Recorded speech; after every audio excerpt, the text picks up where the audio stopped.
Jan and I are here with our short film Hideous. It's a queer horror film.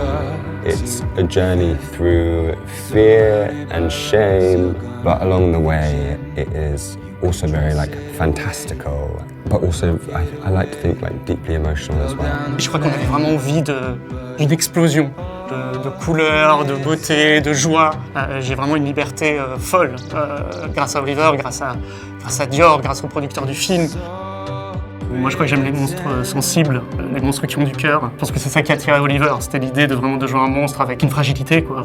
With the costume, I'd come to Dior, I'd come to Kim, and initially we had talked about, we'd come up with this idea of a boy in his dad's clothing, so accentuating the size of the shoulders, and almost making a parody of masculinity.